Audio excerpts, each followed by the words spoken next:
Welcome back to the Cyclops, and we're working on the big guy here.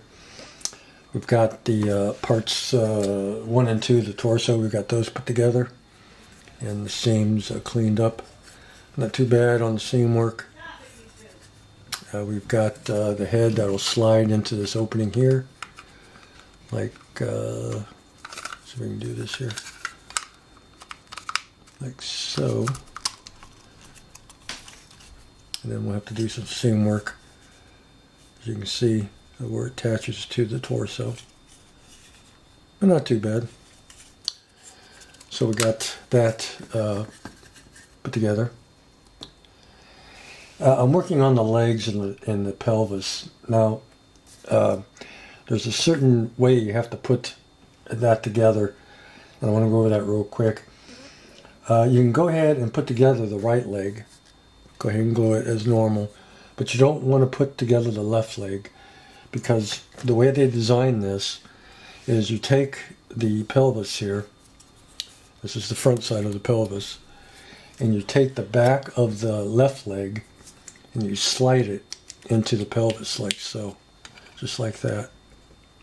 Then you take the front of the left leg and glue it together, and then that traps the pelvis between the halves of the leg, and that's how you have to put the left leg on. So the right leg, you can just put it on as normal, but the left leg you want to put on in this sequence, so if you don't do that, you won't be able to get the leg on.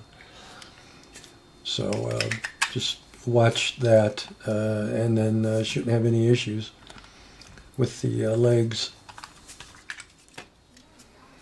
Alright, so when you get the legs on, this is what you have. You can kind of see that from behind this assembly. And then you have the back piece here of his pelvis that will go. Let's get it the right way here first. This will slide right in there like that. And then you'll have the bottom half completely finished. But not too bad on fit. We're going to have some definitely seam work to do. And but overall, I guess not too bad. So I'm going to go ahead and glue this on, and then we'll have step number 5 done. 6 is the arms, so we'll start working on the arms. I think it's the right arm first. Yeah, right arm and then left arm. So, yeah, not too bad. So, we'll be right back. Alright, we've got our resin all around the leg joint on both sides here.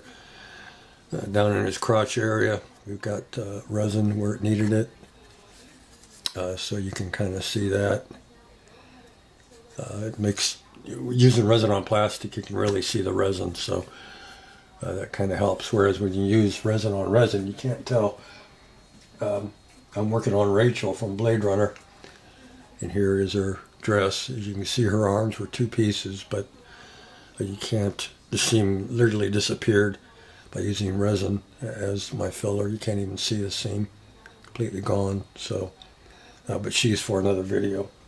But we will be doing some characters from Blade Runner, the original Blade Runner, coming up here. But we've got this all done, and as I said, in the past, your primer tells the story. So until I prime this, I don't know if this, it looks okay, but you know, your primer will definitely tell you if it is or it isn't okay. So we'll probably have to prime this and then see where we're at. I think the next step is the arms. Once we get the right and left arms and fingers on and together, we can put his entire body together, and he'll be pretty cool. He fits the base pretty good. We'll need to do some work here for sure. I can see that already on his torso here. And then Oh, I gotta raise it up here. If I put the head on, it'll probably fall over because it's top heavy with the head. But yeah, he's pretty good size. Not too big, not too small. I'm gonna have to hold it, but you can kind of see that. Pretty cool. All right, we're back and we've got him put together.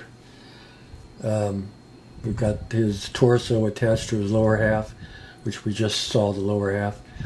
Got the head put on, we got the arms put on, the fingers put on, and we've got him primed in a red oxide. I went with red oxide since we're going to be using earth tones for his skin coloring. Kind of decided on two colors.